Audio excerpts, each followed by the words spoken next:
Hey, it's Lauren. So for today, I am gonna talk about the products that I have tried from The Ordinary so far.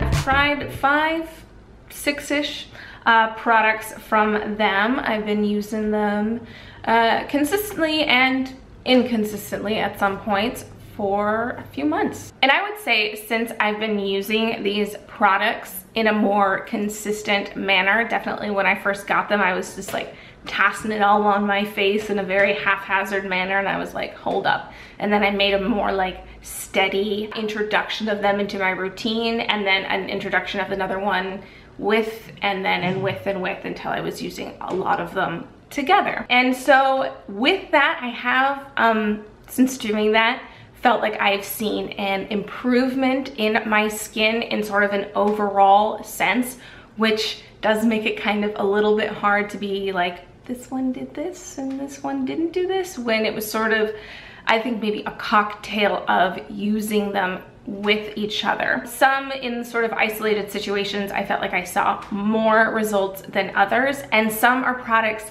that are maybe more geared towards long-term usage. Something that you wouldn't necessarily see instantaneous results or even results after half a bottle. It's one of those things that, you know, it's like, I don't know, you know, yoga, you do it all the time and then you're like, oh, I'm really bendy kind of thing, versus just like a few times. That might have been a terrible shit analogy, but hopefully I got across. Yeah, I'm gonna talk about what this stuff is supposed to do, but most importantly, I'm gonna talk about my experience of them. So, okay, enough disclaimers. Here is the lactic acid 5% plus hyaluronic acid 2%. Now, lactic acid is an AHA. It's considered to be a more gentle AHA. It's one of the ones that is more on the surface and doesn't go quite as depth into the skin, so it's definitely more of a surface exfoliator. And then it's supposed to do a bevy of other things like improve skin tone, improve texture, reduce wrinkles, and help with oil production control. It is one of the more hydrating AHAs, that it is a humectant, so it is supposedly going to help drop moisture into the skin. So you would think with having the hyaluronic acid in the mix, that being a humectant with hyaluronic acid being all hydrating, it would like hold a lot of stuff into the skin. I am a fan of lactic acid because it is one of the more gentle AHAs. I've had a lot of good luck with Sunday Riley's Good Genes and actually this. Now, if you've watched any of my other videos, I had a lot of issues with overdoing it with chemical exfoliants and just actives in general.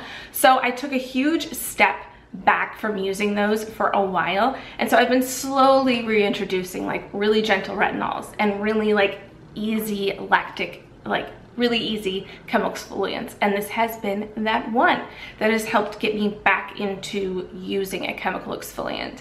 Now, I use this at night for the most part. It's not something I use all the time, and I do see an increase in brightness when I use it. It's rather gentle. If you're someone who wants to test the waters of chemical exfoliants, I think this is one that you might want to try. Although it supposedly has that sort of hydrating, humectant, and hyaluronic acid qualities, I don't find this to be particularly hydrating.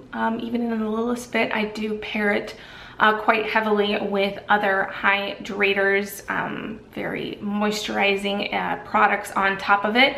So if I don't, I do get a little dry going on with my face. Now for the niacinamide 10% plus zinc 1%. The Ordinary is suggesting that you use it for blemishes, which impartially it might be because of the zinc, but niacinamide isn't so much used for blemishes, maybe more so for the prevention of blemishes, not necessarily the ones that you already got. Now, the claims on what niacinamide is supposed to do is extensive. It is supposed to help with elasticity, uneven skin, sallowness, the appearance of enlarged pores, as well as help with ceramides in the skin. So the more hydrated your skin looks, the more youthful your skin is. Now the part where this has been good for me with blemishes is the fact that it helps with sebum control. Now I am prone to congestion, so having that prevention of sebum really helps me from that congested skin. So with using the lactic acid, which helps exfoliate the already congested skin, while also using the niacinamide to help with preventing congested skin, has been really good. This has probably been the one that I have used the most consistently and can attribute results from. Now having the zinc in it is great because zinc is supposed to help with fighting acne. It's supposed to also be very anti-inflammatory and healing as well. All of these are a kind of jelly consistency, so I would use them after toning but before any like creamy or oily products. Now I would use this both during the day and at night, but I have started using it more just during the day because niacinamide is also supposedly really good at helping with UV protection. So it's like a good guide to also have, kind of like vitamin C is, to use during the day as well. Now you might have seen the caffeine solution pop up in a favorites video I had a couple months back, and I still really like it, but it's not a favorite. And that is because I just don't particularly think that this is actually really for me. Now supposedly caffeine helps with the puffiness of your skin because it helps with constricting the blood vessels in there. So it's something that gives temporary results and not necessarily something that gives long-term results. So I am prone to, you know, definitely circles under my eyes, but I only really get the puffy skin when I had like a good cry. So using this post like big cry is quite nice, but I do really enjoy the experience of using this because it is so cooling, and using it on the wand and then dabbing in is just really refreshing in the morning, and it lays really nicely under makeup. Now the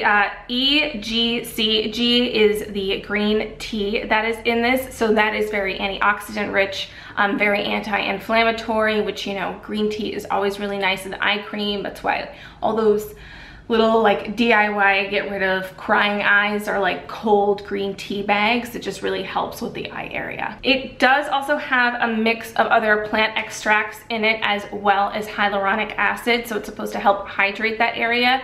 I wouldn't necessarily say that I felt any increased hydration, but my eye area in general just felt really nice, and I'd say it felt slightly brighter, but in general I just don't necessarily know if this is the best thing for my eyes. I think I just need something that's more geared towards anti-aging and wrinkles, but I will still keep this around because it's great for when I do get the occasional puffiness, either cry or alcohol induced. Now alpha arbutin, I keep on saying alpha arbutin because it's BU, but I like listened to some other people say it and they kept saying Arbutin, so hopefully that's right.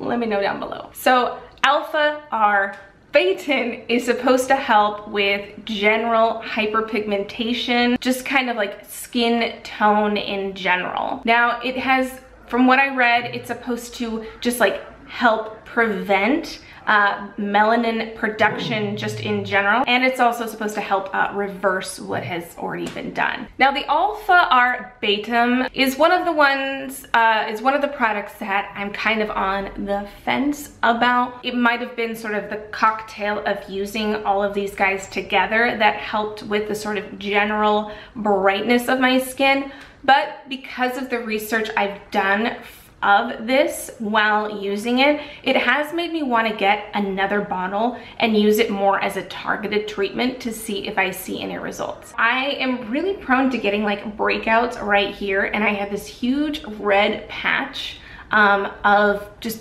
post redness from breakouts, and that has gone down significantly since using these, so maybe that was that.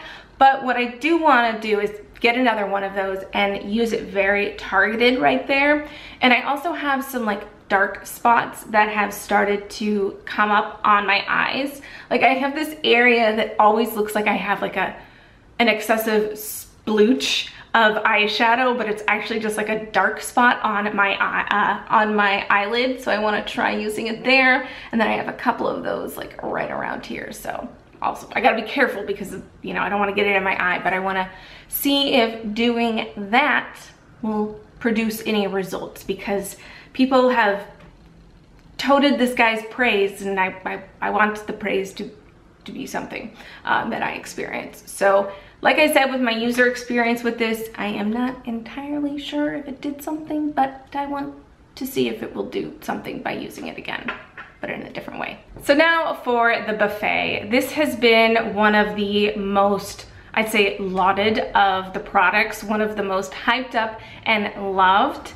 And I can see why, because of the ingredients list, but like the Alpha, I'm a little on the fence if I feel like it has done anything. Now, the buffet is a mix of amino acids and peptides and hyaluronic acids that are supposed to just be like an anti-aging dream. You know, repair the skin, firm the skin, and just give a more youthful, anti-aged version of your skin. It has a couple of types of matrixyl in it, which are supposed to help with just skin elasticity and collagen production and just beautiful looking, youthful skin. It also has this amino acid complex that arginine, I know I messed that up, but that is supposed to be like a peptide alternative to Botox.